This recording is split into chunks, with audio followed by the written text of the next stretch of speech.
오늘 우리에게 주시는 하나님의 말씀은 신약성경 요한계시록 11장 1절에서 2절 말씀입니다. 또 내게 지팡이 같은 갈대를 주며 말하기를 일어나서 하나님의 성전과 제단과 그 안에서 경배하는 자들을 측량하되 성전 바깥 마당은 측량하지 말고 그냥 두라. 이것은 이방인에게 주었은즉 그들이 거룩한 성을 42달 동안 짓밟으리라. 아멘. 오직 예수 그리스도의 은혜와 평강이 여러분 삶에 충만하시길 바랍니다. 성삼위 하나님께 감사와 경배와 영광을 돌려드립니다. 이 시간 말씀을 통하여서 오직 예수님만 증거되길 소원합니다. 오늘은 종말교회의 모습이라는 제목으로 하나님의 말씀을 대언하겠습니다. 오늘 본문의 배경은 AD 90년경에 요한이 이 밤모섬에 유배되었을 때에 하나님이 마지막 때에 일어날 일들에 대한 징조를 보여주십니다. 이 하나님의 계시를 기록한 책이 바로 요한계시록이죠. 그 중에 본문의 말씀은 특별히 마지막 때의 교회 안에 참된 성도와 거짓된 성도가 섞여져 있을 것이고, 참된 성도는 하나님의 보호하심이 있지만 거짓 성도는 하나님의 심판이 임하게 될 것이다. 경고의 말씀을 주시는 본문이 되겠습니다. 오늘 이 말씀을 통하여서 하나님의 메시지를 듣고 돌이키고 회복되시는 은혜가 있으시길 축원합니다. 자, 마지막 때에 종말 교회는 어떠해야 되는가? 첫째, 하나님의 지팡이와 같은 갈대가 있어야 됨을 말씀합니다. 지팡이와 같은 갈대가 있어야 된다는 것은 하나님의 각별하신 보호하심, 인도하심, 지키심의 역사가 있어야만 된다라는 것입니다. 여기에 지팡이라는 것은 랍도스 하는 단어인데요. 이것은 목자의 지팡이를 의미합니다. 또 임금의 호를 의미합니다. 자, 목자의 지팡이는 가축들을 보호하는 무기가 되고 또 그들을 다스리는 그런 도구가 됩니다. 사자나 곰 같은 맹수가 나타났을 때에 이 목자들은 양떼를 지키기 위하여서 즉석에서 쓸 수 있는 무기인 짱돌이나 혹은 이 지팡이를 사용하는 것입니다. 이 지팡이의 길이는 한 2m 정도 되는데 이 긴 막대의 끝에 뾰족한 쇠붙이를 부착해서 이런 맹수들이 나타났을 때 그것을 휘두르는 것입니다. 그래서 가축을 보호하는 것이죠. 또 양들이 제 길로 가지 아니하고 딴 길로 갈라치면 그 머리를 톡톡 쳐서 바른 길로 다시금 돌아오게끔 인도하는 데에 이 막대를 사용합니다. 마지막 때에 하나님의 교회에 지팡이와 같은 갈대가 있어야 된다는 것은 하나님의 보호하시고 지도하시는 그러한 은혜가 있어야 됨을 말씀하는 것이죠. 또 지팡이라는 것은 특별한 지도자의 권위를 말하는 것입니다. 의미하는 것이죠. 하나님께서 특별히 이스라엘의 지도자로서 모세와 아론을 부르세요. 그들에게 지도자로서의 그 권위를 하나님께서 부여하시죠. 그런데 이스라엘의 다른 족장들이 너희만 지도자냐? 우리도 지도자다 하면서 거기에 도전을 합니다. 이것은 모세와 아론에게 도전한 것이 아니라 하나님의 권위에 도전하는 것이죠. 하나님께서 세우신 그 질서를 파괴하는 것이죠. 그때 하나님이 이 12지파를 다 모으세요. 그들의 지팡이를 하나씩 다 가져오라 말씀합니다. 그리고 12지팡이 중에서 한 지파의 이 지팡이에는 싹이 나게 만드세요. 죽은 나무에서 이 싹이 나는 것이니까 하나님의 놀라우신 역사가 나타난 것이죠. 하나님의 권위가 함께 하신다는 것이죠. 그것이 바로 아론 지파, 레위 지파의 그 지팡이에 이 싹이 난 것입니다. 하나님의 권위가 이 아론과 함께 하신다는 사실을 보여주신 사건이시죠. 그러므로 지팡이가 우리와 함께 한다는 것은 하나님의 권위가 나타난다는 것입니다. 하나님께서 우리를 다스리시고 지도하신다는 것을 의미하는 것입니다. 종말의 교회는 이와 같은 하나님의 보호하심이 있어야 될 줄로 믿습니다. 지금 코로나19로 인하여서 온 나라가 고통당하고 있습니다. 그런데 이 코로나19는 바이러스로 인한 감염증이죠. 그래서 이 바이러스는 세균과는 달라요. 세균은 어느 곳에서나 살 수가 있다고 합니다. 공기 중에서든 물 속에서든 또 생물체이건 비생물체이건 어디서든 살 수 있는 것이 바로 세균인데, 바이러스는 꼭 생물 안에서만 기생하면서 사는 것이 바로 바이러스라고 합니다. 그런데 세균보다도 바이러스가 더 위험하다고 해요. 왜 그럴까요? 바이러스는 크기가 일단은 작습니다. 크기가 작기 때문에 더 위험한 거예요. 왜냐하면 어느 곳에나 침투해 들어갈 수 있기 때문에 그렇습니다. 뿐만 아니라 이 바이러스는 다른 것과 잘 섞여요.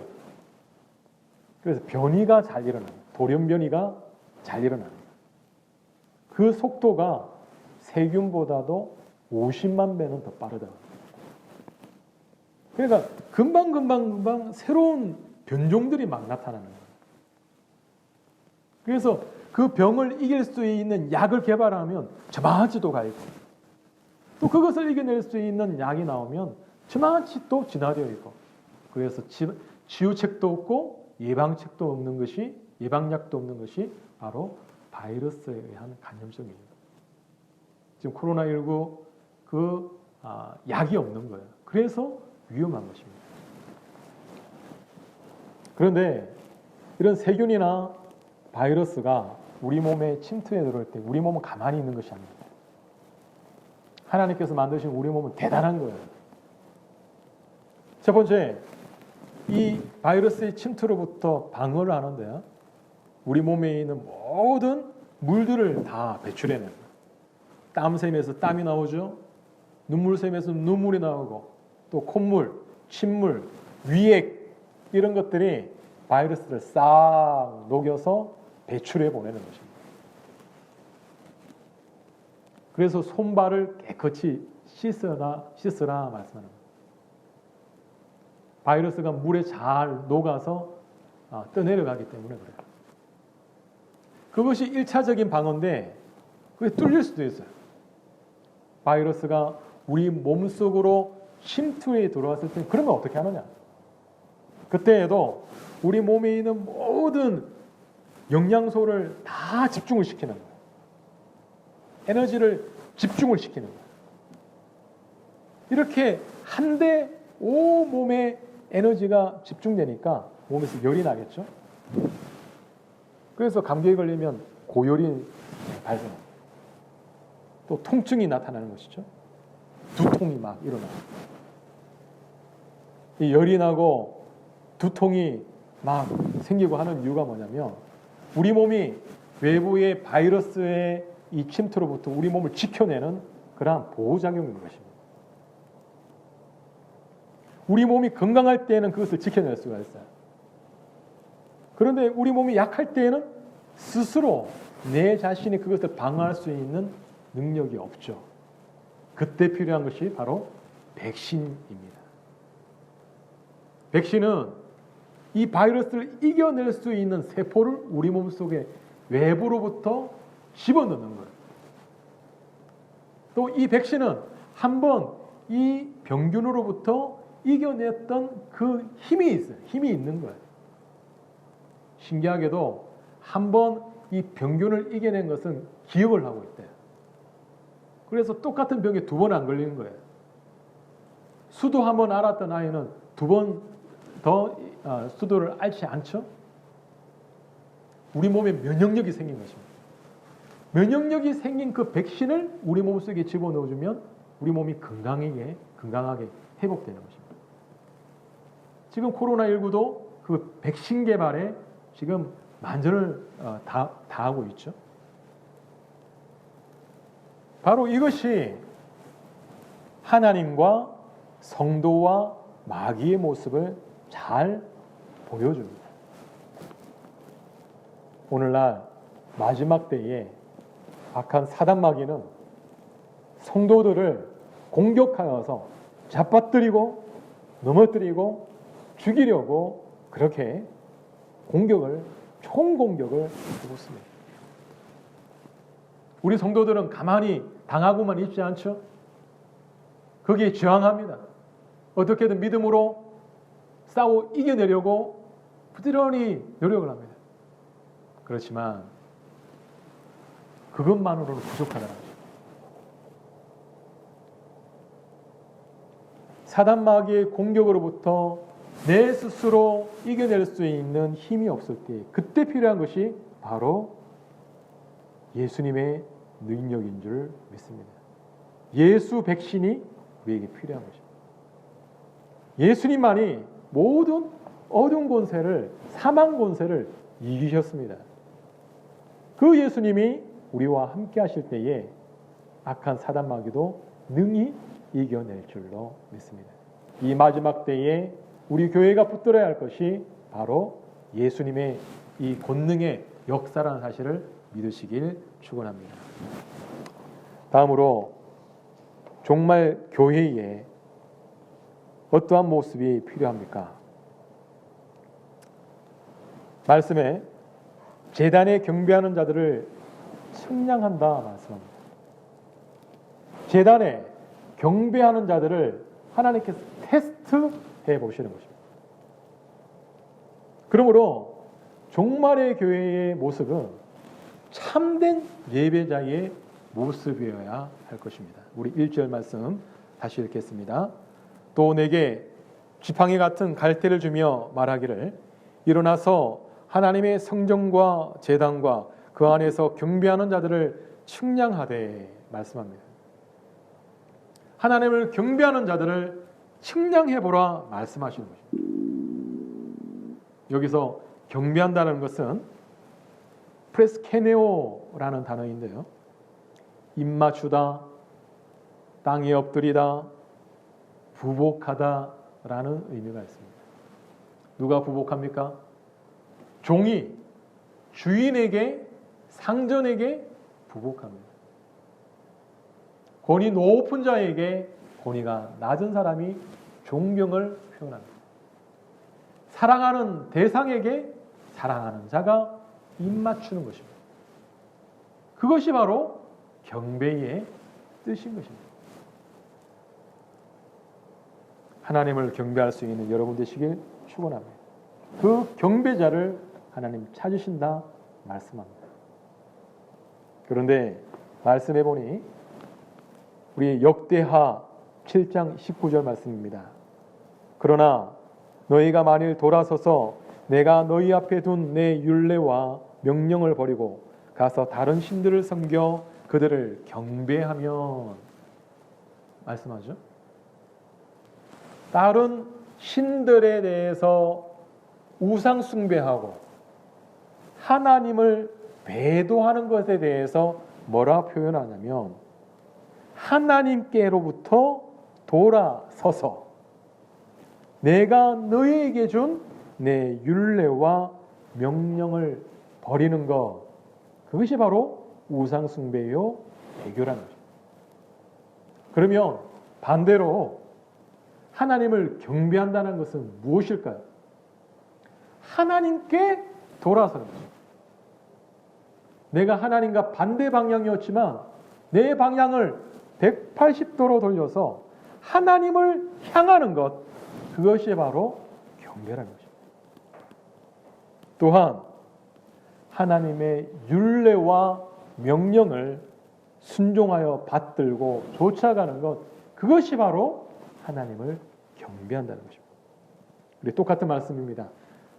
열왕기상 9장 6절에 말씀하시기를 만일 너희나 너희의 자손이 아주 돌아서서 나를 따르지 아니하며 내가 너희 앞에 둔 나의 계명과 법도를 지키지 아니하고 가서 다른 신을 섬겨 그것을 경배하면, 다른 신을 경배한다는 그 표현이 하나님께서 돌아서서 하나님을 따르지 아니하고 그 계명과 법도를 지키지 아니하는 것이다, 이렇게 말씀하고 있습니다. 우상숭배가 딴 것이 아닙니다. 하나님의 말씀이 내 안에 없을 때에 그것이 우상숭배입니다. 하나님을 따르지 아니하는 것이 바로 우상숭배입니다. 하나님을 향하지 않는 것이 우상숭배요 배도인 것입니다. 우리 다시금 하나님께 돌아서서 하나님을 경배할 수 있는 여러분 되시길 축원합니다. 우리 복음송 가사 중에 나는 예배자입니다 하는 찬양의 그 가사를 한번 묵상해 보시기 바랍니다. 나는 하나님을 예배하는 예배자입니다. 내가 서 있는 곳 어디서나 하나님을 예배합니다. 내 마음 거룩한 은혜를 향하여 내 영혼 완전한 하나님 향하여 이곳에서 바로 이 시간 하나님을 예배합니다. 하나님을 예배하는 것을 뭐라 말씀합니까? 하나님을 예배하는 것이 어떤 장소에 국한이 되어 있지 않습니다. 어느 곳에서든지 하나님을 예배할 수 있다, 그렇게 말씀합니다. 이렇게 스피커가 짱짱하고 파이프 오르간으로 그 앞에 서기만 하여도 하나님이 마치 함께 하시는 것 같은 경전의식이 절로 드는 교회 안에서만 예배가 국한되는 것이 아닙니다. 편안하게 앉아있기만 하여도 은혜로운 말씀이 솔솔 들려오는 그러한 안락한 분위기가 아니에요. 그곳은 열심히 부지런히 싸워야 되는 삶의 현장 가운데입니다. 그것은 총알이 빗발치는 전장터인 것입니다. 그것은 풍랑이 이는 바다 한가운데 그 현장 가운데입니다. 그곳에서도 하나님을 예배하겠다라는 마음이 바로 참된 예배자의 마음인 줄 믿습니다. 또한 그 마음이 항상 하나님을 향하고 있는 거죠. 내 마음이, 내 영혼이 거룩한 하나님을 향하여서, 하나님의 임재를 향하여서 향하겠습니다. 그렇게 고백하고 있지 않습니까? 우등생은 딴짓을 하면서도 선생님 말씀에 귀를 기울여요. 같이 분명히 놀았는데 선생님이 뭘 말씀하시는지 다 듣고 있는 거예요. 왜? 마음은 선생님의 말에 그 끝을 쫓아가면서 집중하여서 듣고 있기 때문에 성적을 잘 받게 되어 있습니다. 우리도 이러한 자세가 필요한 줄 믿습니다. 내가 무엇을 하든지 간에 내 관심이 하나님께 가 있는 거예요. 내 마음 중심이 하나님을 붙잡는 것입니다. 하나님 뭐라 말씀하시나? 하나님께서 어떻게 지시하시나? 하나님 어디 계시나? 늘 마음 중심이 하나님께 가 있는 이것이 바로 참된 예배인 줄 믿습니다. 우리 모두 다 참된 예배를 회복하여 하나님 기쁘심이 되는 성도가 되시길 축원합니다. 마지막으로 종말의 때에 이 종말 교회는 어떤 모습인가? 성전 밖 마당은 이방인에게 짓밟힘을 경고하십니다. 이것은 세속주의 신앙인은 세상 가운데 환난당할 것임을 말씀합니다. 세속주의라는 말은 하나님의 말씀보다도 사람의 말을 더 존중하고 따라가는 신앙인을 말합니다. 사람의 말이 하나님의 말씀보다 더 크게 들리는 거예요. 그것을 쫓아가는 거예요. 그것이 바로 세속신앙입니다. 그런 사람들은 환난을 이겨낼 수 있는 힘이 없어요. 그래서 세상 가운데 환난을 당할 것이다 말합니다. 여기서 짓밟히다는 말은 파테오라는 단어를 쓰는데요. 학대하다, 멸시하여 대하다, 유린하다의 의미가 있습니다. 오늘날 성도들이 왜 세상 가운데 학대당하고 짓밟히고 멸시를 당하고 조롱당합니까? 성령의 능력이 없기 때문입니다. 하나님께서 함께 하시지 않기 때문입니다. 우리 성도가 세속적인 신앙인이 되었기 때문입니다. 하나님의 말씀보다도 사람의 말을 쫓아가기 때문에 하나님의 능력이 함께하지 않는 것입니다. 호세아서 5장 11절에 말씀하시기를 에브라임은 사람의 명령 뒤따르기를 좋아하므로 학대를 받고 재판에 압제를 받는도다. 왜 학대당하고 압제당한다 말합니까? 사람의 명령을 뒤따르기를 좋아했기 때문이라 말씀합니다. 우리도 세상 쫓아가면 이러한 결과를 맞게 되어 있습니다.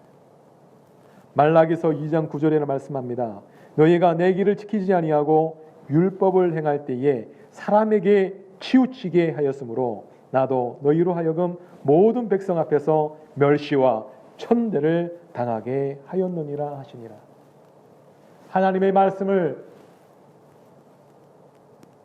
버리고 사람을 쫓아가면 이와 같은 멸시와 천대가 뒤따르게 된다 말씀합니다. 다시 한번 하나님의 말씀을 청종할 수 있는 우리 모두가 되시길 축원합니다. 점점 예수님의 재림의 때가 가까워져 가고 있습니다. 요한의 그때보다도 지금은 2000년이나 더 가까워졌습니다. 지금 말하고 있는 이때에도 어제보다도 오늘이 예수님의 재림에 더 가까워졌습니다. 모자나 예수님께서 이 땅에 오실 때에 교회 안에 옥석이 가려지게 돼요. 참 성도와 거짓 성도, 양과 염소의 구분이 있게 될 것입니다. 참 성도는 우리의 눈물을 씻겨주시고 우리를 회복시켜 주실 주님의 임재를 다시 오심을 오매불망 기다리면서 마라나타 주 예수여 오시옵소서 기도하는 것입니다. 그러나 거짓된 성도는 주님 오시는 그날에 나의 모든 지난 과오들이 만천하에 드러나고 또 심판당할 것을 두려워하여서 주님의 오심을 꺼려하게 될 것입니다. 여러분은 어떠십니까? 이 종말의 때에 주님의 오심을 고대할 수 있는, 기뻐할 수 있는 우리 모든 성도가 되시길 축원합니다.